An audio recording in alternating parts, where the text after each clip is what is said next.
Welcome. Oh, holy moly, Shorty. What's up, What's up, Wednesday? Wednesday? Boom, boom. We're back. We're back for another week of What's Up Wednesday. Welcome, welcome, welcome, Campus Smiles and everyone in between. Woo. Big What a week. week. Big What a week. week. What a week. What a week. And it's interesting. It's good to have you back this week, Shorty. I missed you last week. Thank you. And just a quick shout out to the girls at Cold Water Crazy. Today they did a swim for Claire for MND. And just awesome, the girls down there. Like, I'm a little bit gutted. I had to have a change in circumstances last night that didn't allow me to be there. And I tell you what, I'm so proud of that community. I'm proud to be a part of it. I'm proud to be, just amazing women doing amazing things, supporting and loving one another. And that's something that I'm so damn proud to be a part of. So to all the Cold Water Crazies, awesome job out there. And so now, Shorty, we'll get into this fairly quickly tonight because you and I are having a bit of a conversation and, there's a lot on at the minute. There's a lot of pressure on a lot of situations. COVID's opened up a lot of different things for people. Hey, Mr. Hawes and Janelle, how are you? Welcome to What's Up Wednesday. And thank you, Mr. Hawes, for the mic and the setup because I probably sound a whole lot better these days. And looks better too.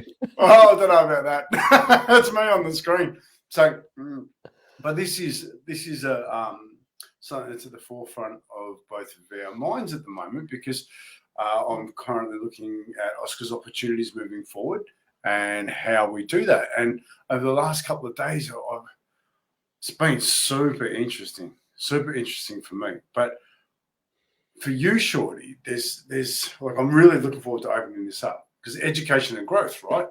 Mm. You and I are both big on the green and growing or ripe and rotting. Yep. Right. So, holy moly. That's just my head just went boom. And it's a super important thing for both of us. And to be green and growing, you've got to be open to opportunities. But there's certain things that stop that. But let's open it up, Shorty. Education and growth. What's your ideal education and growth? Oh, that's a great topic for tonight's discussion, education and growth. And, for me, it's about having a yearning to learn, having a wanting to, no matter what it is, but having that excitement, purpose, drive, passion to learn something of interest to oneself, to a student, to a child, to an adult, whatever the person is wanting to educate on. There needs to be that yearn to learn, which comes back to a willingness to learn.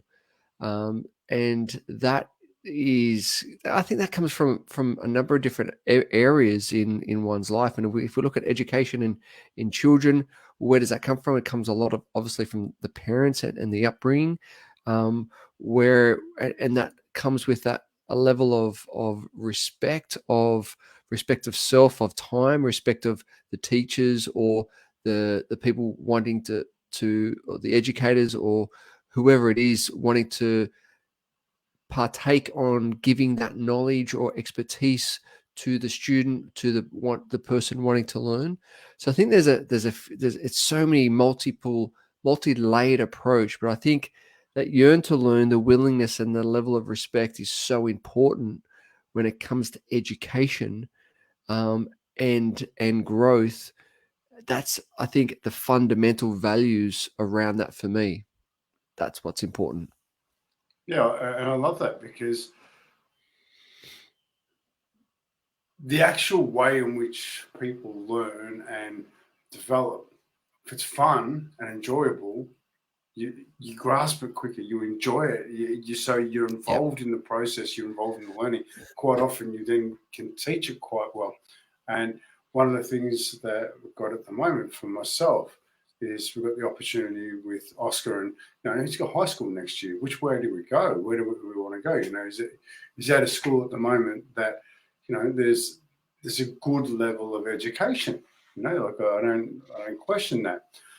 I question what is best for him. What does he enjoy? What's going to get him excited? Today we were at another school going for a scholarship scenario, and the notable thing for me was the kids were so happy and they were engaged and they were high-fiving each other. Like Oscar's finished his his piano and he got some high fives off another student. He's like, wow, that's so cool.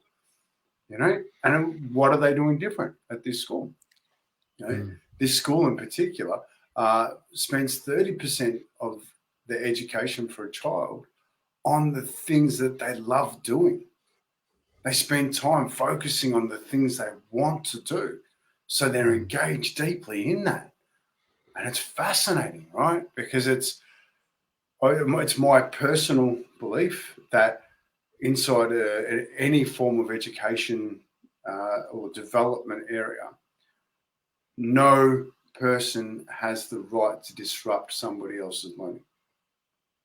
Yep. Okay, and that's my personal belief. Like, and I had a conversation with a guy that I love dearly, and there's some opportunities around his kids, and his biggest fear was that his kids would actually disrupt other kids' education, and it's not the case because these kids are just gorgeous, and he really makes a big effort on supporting his kids so that they can really add to the opportunity of the community, which is what it's about, right? School's a community, it's your community, and it's how you're involved. So that's, if you're not engaged in that community, and a lot of people aren't, and that's okay, that's a choice. But for you and I, that's really important.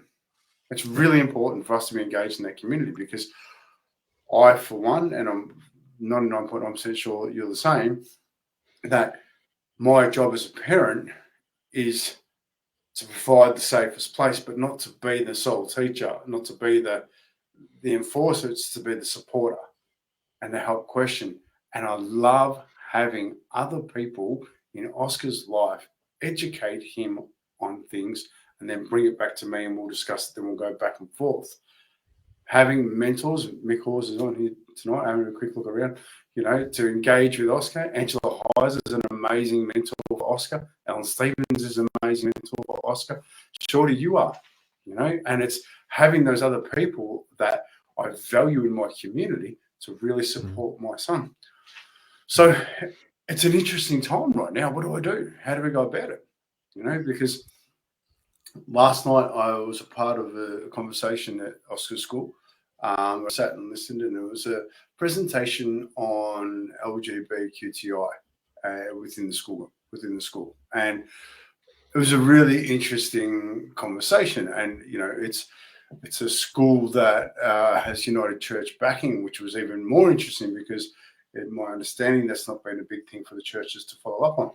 So to have this conversation was a big thing. Now, our society has changed dramatically since I went to school, and I didn't do that great at that. So, education is a pretty thing. But the one big thing that for me that is so important is that we own ourselves, that we own our situation, and we need to support each other in order to find our true purpose, our true thing.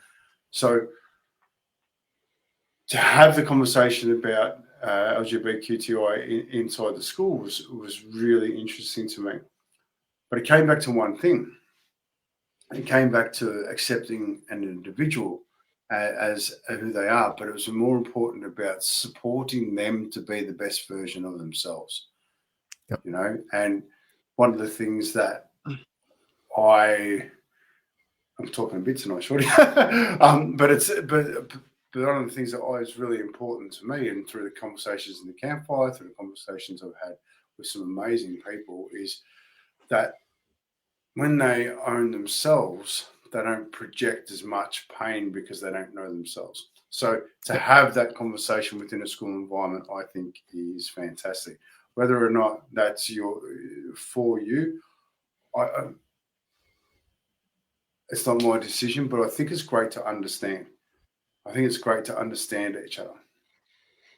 And I think that's what education should be about. Understanding and supporting the individual to be the best version of themselves. But how do we do that? Shorty. I just want to take a few little pieces there.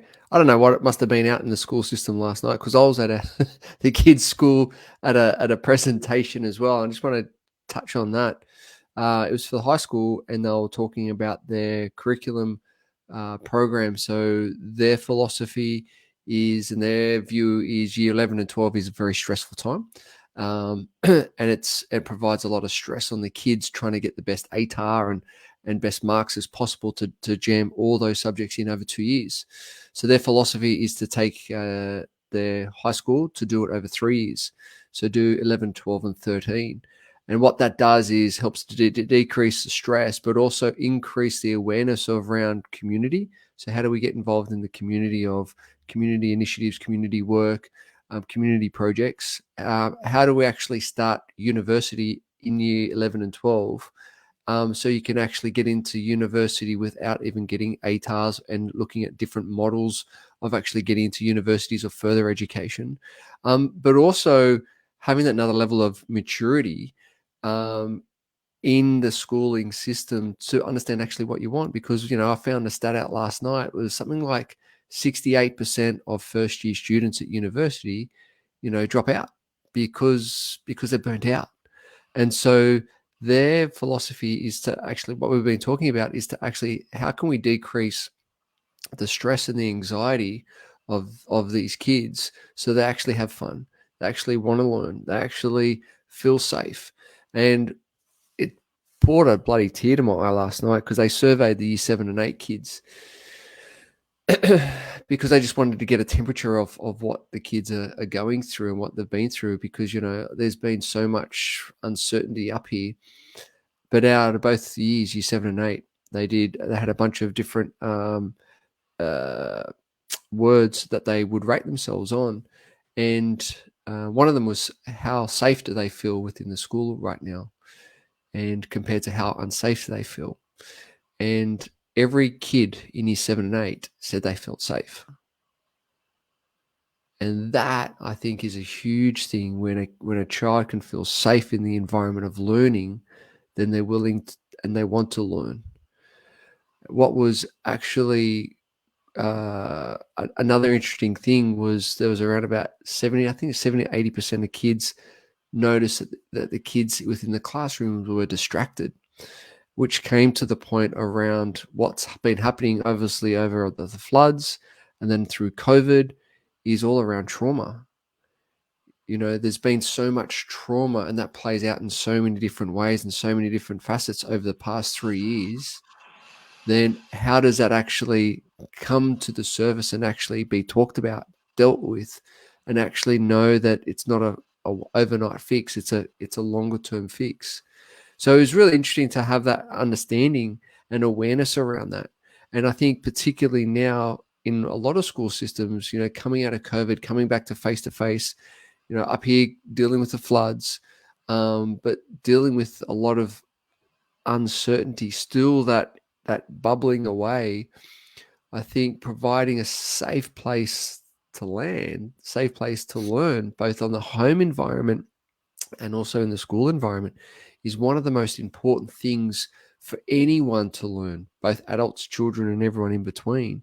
So is then, how do we actually make those places where we do want to learn, that safe environment?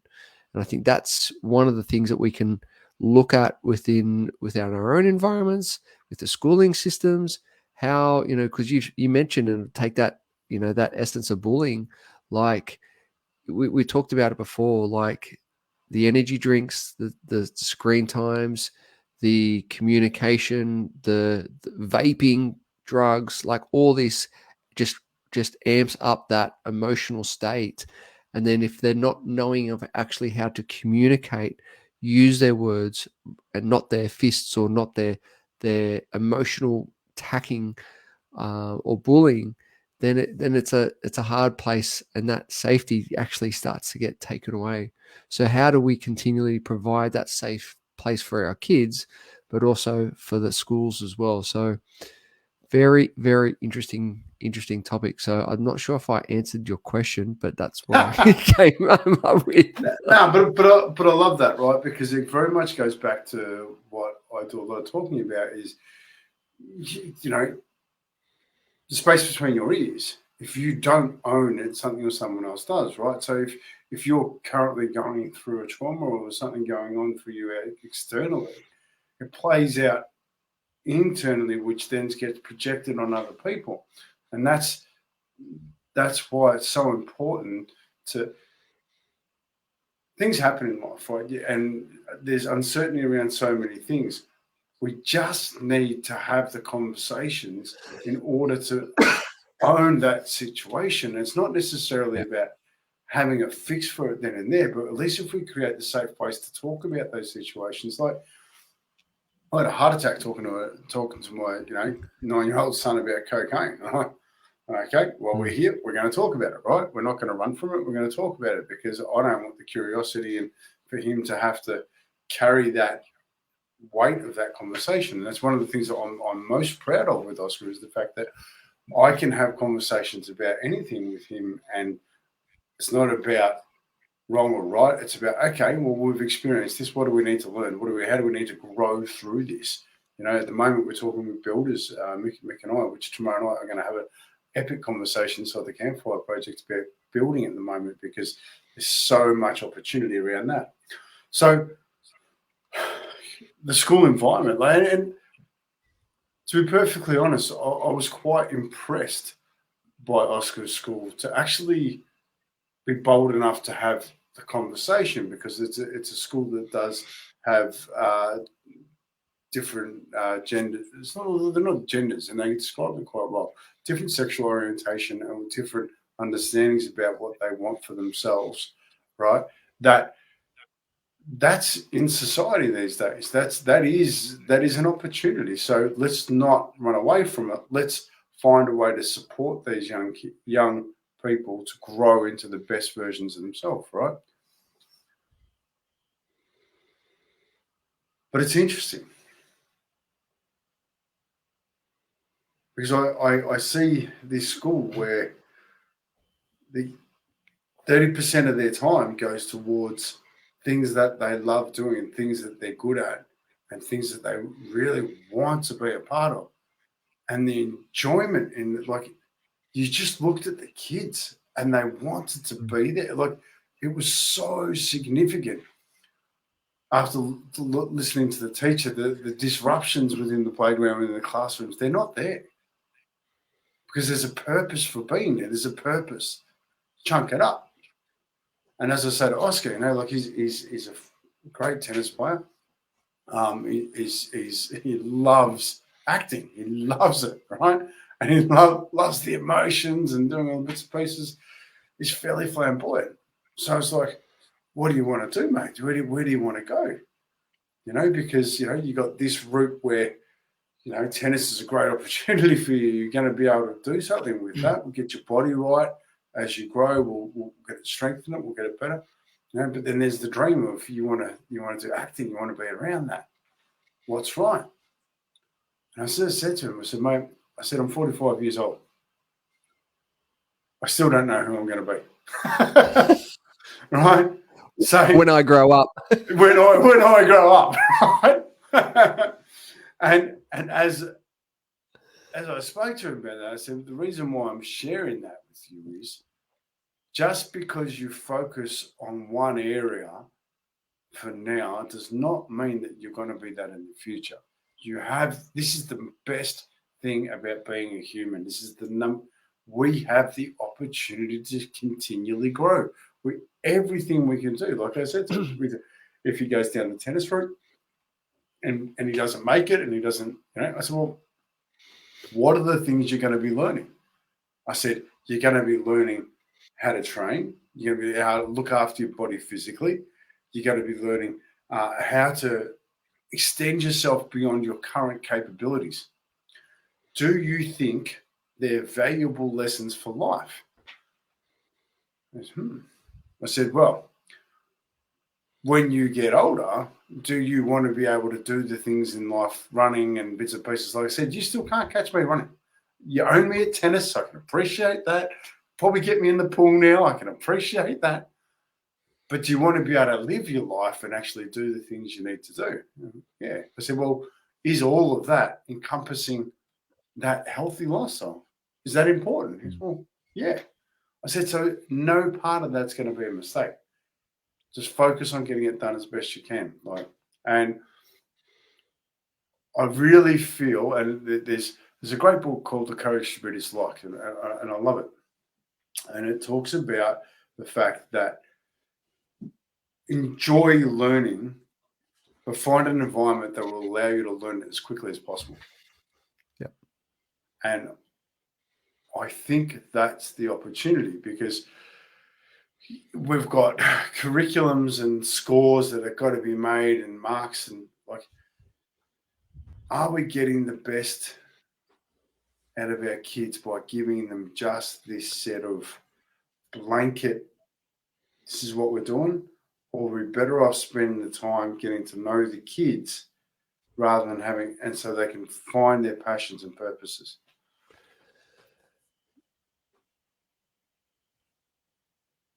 Go, Shorty. So on that, it's a really good point that I just want to grab, because when I think back about school, can't remember much, but I can remember experiences, right? I can remember different events. Can't remember what I learned in Mr. Joins's science class. All I can remember when he used to have, when we used to, play tricks on him. So, it was really interesting when they were saying last night is like the New South Wales education system is run by a group called NESA, NESA, and there are certain criteria that you need to form in order to be a registered school. And however, most schools just pump it out as much as possible, where the Living School still fulfills the requirements of NESA, but looks through the curriculum and go, right, what can these kids take into life after school? So, for example, how do we make it fun? How can it be relatable to life? So, for example, in maths, they're talking about tax, they're talking about GST, they're talking about PAYG, they're talking about how to do spreadsheets, so which all falls under certain criteria in the NESA capabilities. So we're talking about taking examples and making it into real life scenarios, but still learning through experiential and being creative and actually making it relatable.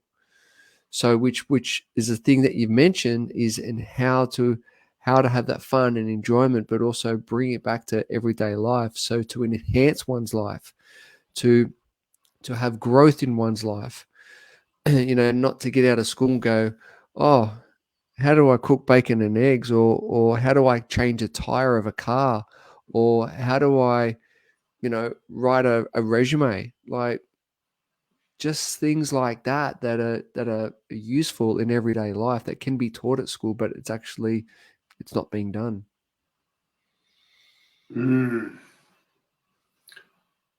There's a good mate of mine who I think the absolute world of, and he changed the way he dealt with things within his school. He was principal of a school, and had major success. But in order to change a system, it's hard work, right?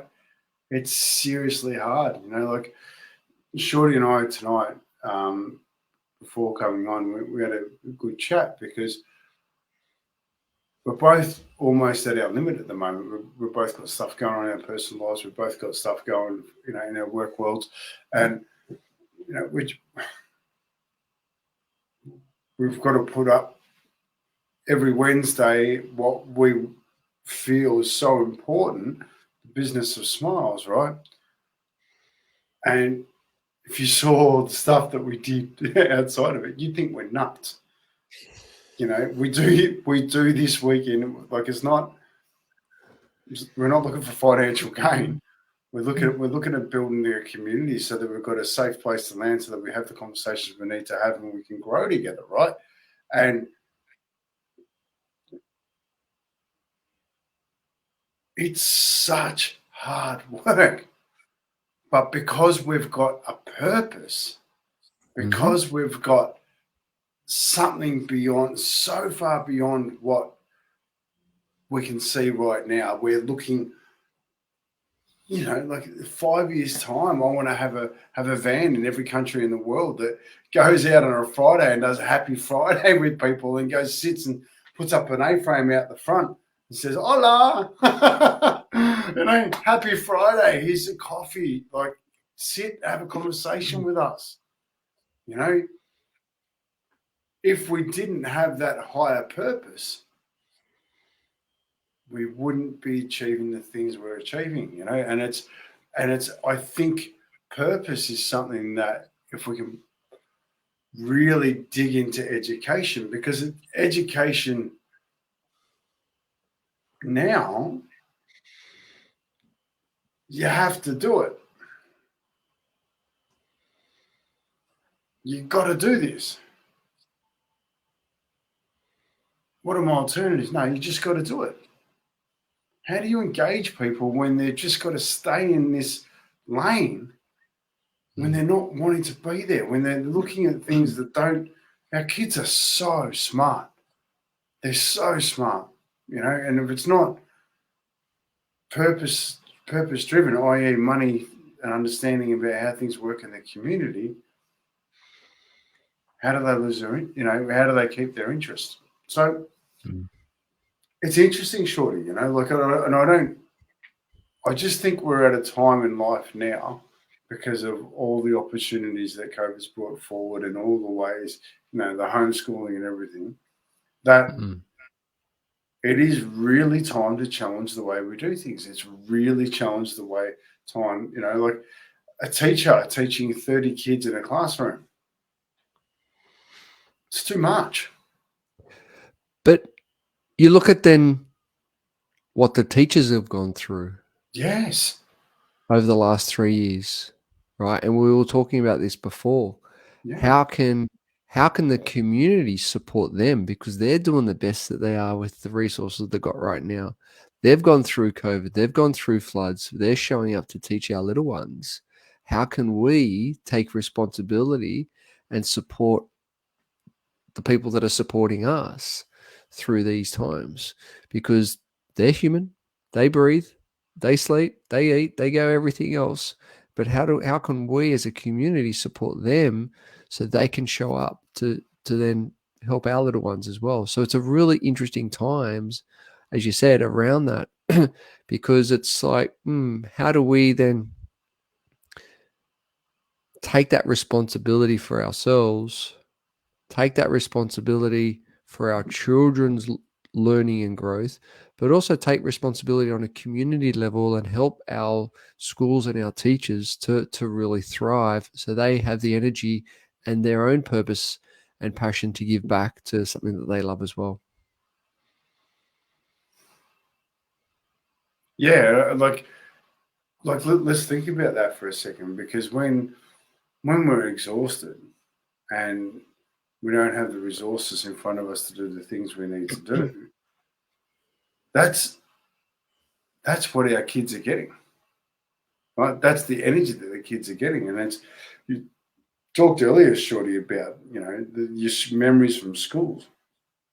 They're the big emotional things, Correct. They're the things that really stick out. And if you think back to school, when, you look at your teachers, the teachers that challenged you, that were invested in seeing the best out of you as an individual, they are the ones that you hold on to with great memory.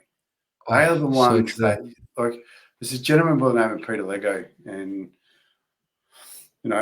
school for me was an interesting time, and he was an absolute standout because pulled me aside, gave it to me, to be honest. But he cared. Yep. Right. And just knew that I had more in me. And I love that. I really love that. So, in closing, Short, it's been an interesting conversation tonight. And it's literally tonight, we are literally talking about what is going on for both Jordy and I, right? We're literally talking about the way in which the decisions we have to make right now on top and everybody's going through it, right? Everyone's going through all these different opportunities. So rather than not, oh, I gotta throw this up. This is awesome. So we teach morals, ethics, values, resilience, love, empathy, and self-worth. Very awesome tools. Mr. Lego was a beautiful soul. Thank you, Janelle. Love it. Because and that's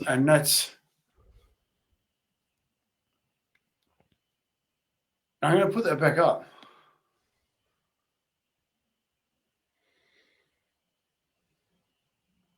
Morals, ethics, values, resilience, love, empathy, self-worth.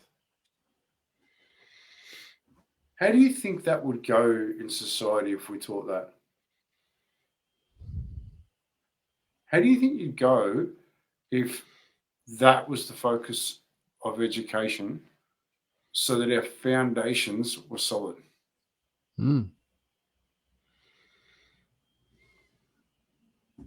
School is our foundation. It's our foundation for what we're to become.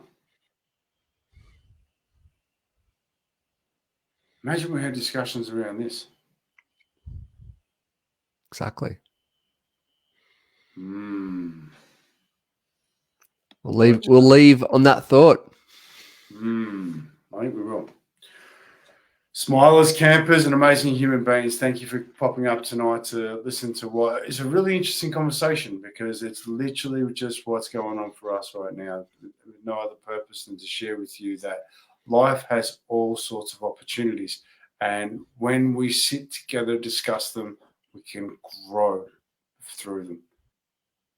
So thank you for being part of a conversation that has helped me a little bit, Shorty. Thank you. Love to all. Have a great night. You know what I need to learn? That bloody button. Bloody button.